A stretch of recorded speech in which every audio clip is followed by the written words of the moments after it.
जय भीम। नमस्कार, आदाब, सत श्री अकाल।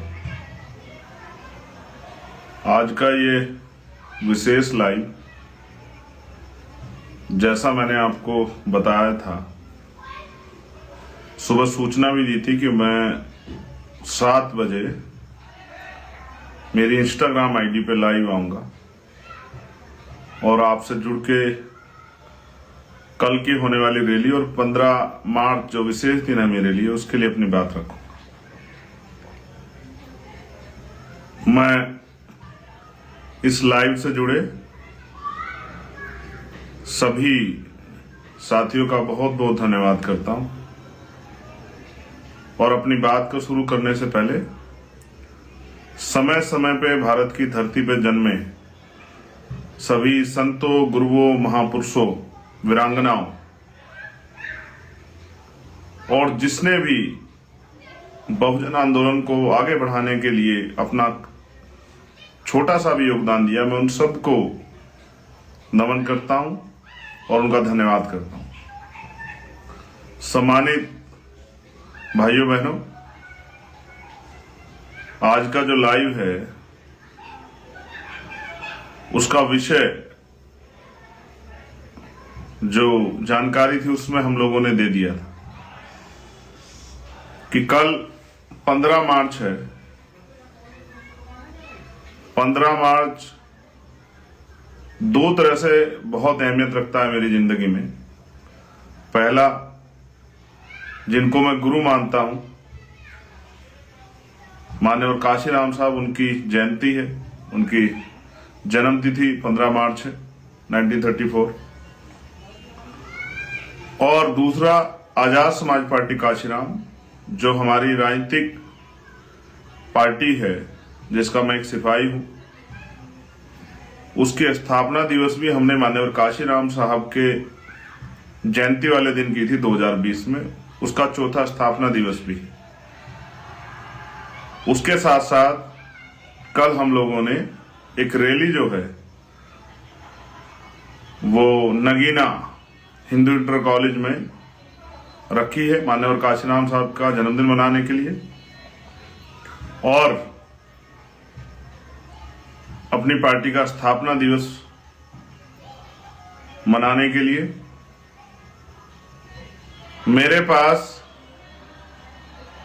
सोशल मीडिया एक हथियार है जिसके जरिए मैं अपनी बात को, क्योंकि हमें कैडर में सिखाया गया कि व्यक्ति राज नहीं करता, विचार राज करता है। जो अपने विचार को ज्यादा लोगों तक पहुंचाकर उस विचार पर लोगों को तैयार कर लेता है, सहमत कर लेता है, वही लोकतंत्र में जिनके पास बहुमत होता है उन्हीं का शासन आता है। तो मैं इसलिए आज का जो मेरा लाइव है वो पहला, आप सबको, सब देशवासियों को, दुनिया में काशीराम साहब को मानने वाले सभी उनके अनुयायियों की जयंती की हार्दिक बधाई देने के लिए और पूरी दुनिया में रहने वाले आजाद समाज पार्टी काशीराम भीम आर्मी के समर्थक साथियों को, जो देश भर में रहते हैं उनको भी, और जो देश से बाहर रहते हैं, जो समय समय पे कभी अपने हौसलों से, कभी मुझे समझा के, मार्गदर्शन करके, और कभी कभी मेरे कहे पर दुनिया में आंदोलन करके, जैसे हाथरस के इशू पे किया था, मेरी ताकत को बढ़ाने वाले मेरे उन सभी बड़े भाइयों को, अपने संतों, गुरुओं, महापुरुषों को जो वहां रहते हैं, उनको भी मैं इस बात की बधाई देता हूं कि आपका छोटा सा दल वो काफी बड़ा हो गया, उसकी पहचान हो गई है। आज देश के सोशल मीडिया हो या मेन स्ट्रीम मीडिया, सब जो है आपके दल को पहचानने लगे हैं, आपकी चर्चा होने लगी है। वो अलग बात है कि साजिशों का शिकार हमें हमेशा होना पड़ा है, तो साजिशों के शिकार तो अब भी होंगे, लेकिन उनसे घबराने की जरूरत नहीं। ये साजिशें जो हैं, कोई ऐसा व्यक्ति नहीं जिसके साथ साजिशें नहीं होती, और अगर साजिशों से डर जाएं तो फिर आपके अंदर क्षमता नहीं है। तो बहुत कम समय में आजाद समाज पार्टी में, भीम आर्मी में काम करने वाले सभी साथियों ने, जिन्होंने इस आंदोलन को आगे बढ़ाने का काम किया, जिन्होंने इस आंदोलन को ताकत देने का काम किया, मैं उनका भी आज धन्यवाद करता हूं, क्योंकि आज जो कुछ है हम उन्हीं की वजह से। विशेषकर आजाद समाज पार्टी के साथी जहां जहां इलेक्शन हो चुका है, चाहे वो बिहार के हों, राजस्थान के हों, मध्य प्रदेश के हों या उत्तर प्रदेश के, उन सभी साथियों का, उत्तराखंड के हों, पंजाब के हों, उन सभी का, वहां काम करने वाले के ईमानदार, मेहनती, संघर्षशील सभी साथियों का मैं धन्यवाद करता हूं।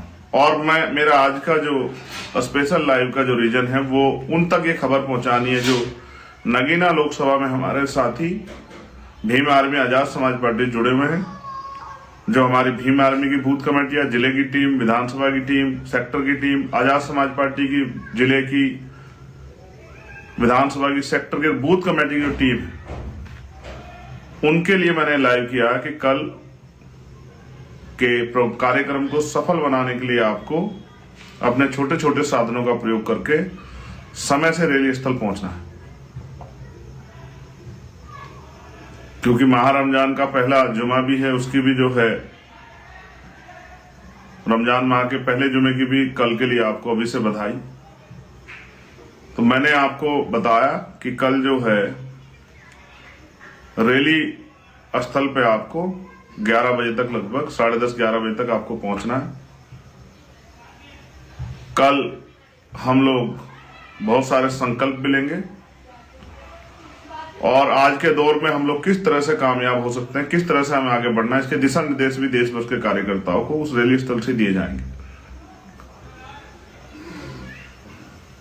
ये संघर्ष है, व्यक्ति एक बार पैदा होता है, एक बार मरता है, दुनिया उसको क्यों याद रखे ये उसके ऊपर डिपेंड करता है। इसलिए मैं मानता हूं कि जैसे बाबा साहब अम्बेडकर ने कहा था कि तमाम तरह के आरोप, तमाम तरह के अपमान, अन्याय, चुन जाति सह के मैं इस कारवा को यहां तक लेके आ पाया हूं। अगर आप उसको आगे नहीं बढ़ा सकते तो उसको पीछे मत जाने देना।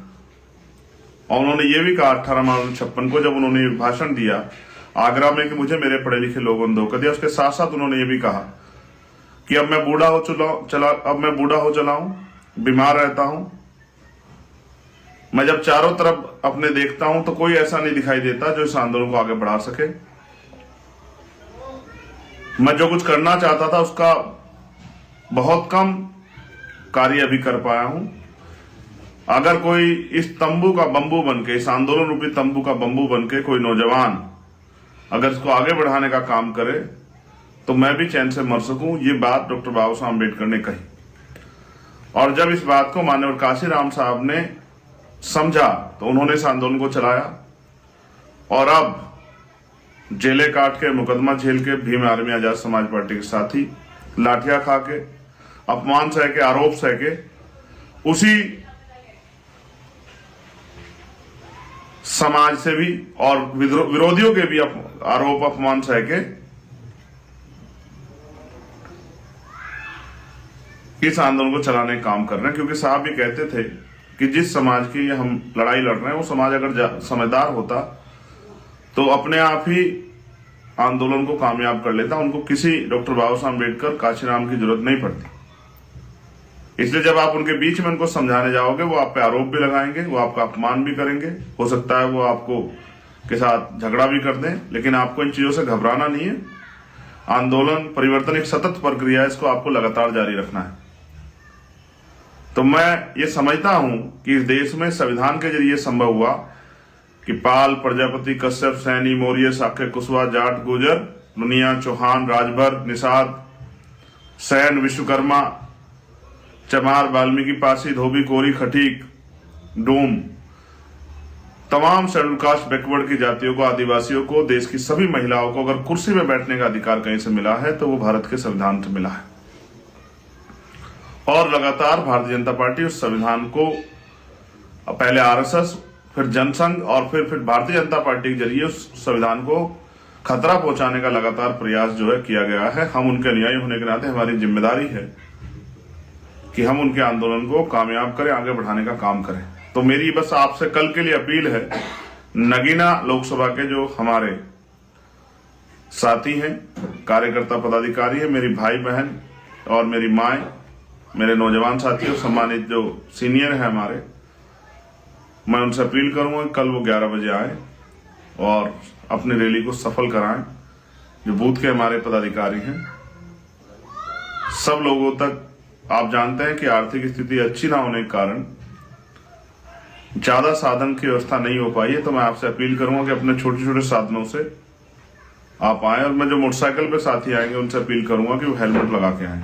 ये मेरी विशेषकर अपील है आप लोगों से, क्योंकि मैं जीवन को के मूल्य को समझता हूं। जिंदगी कितनी कीमती है, तो एक बार मिलती है।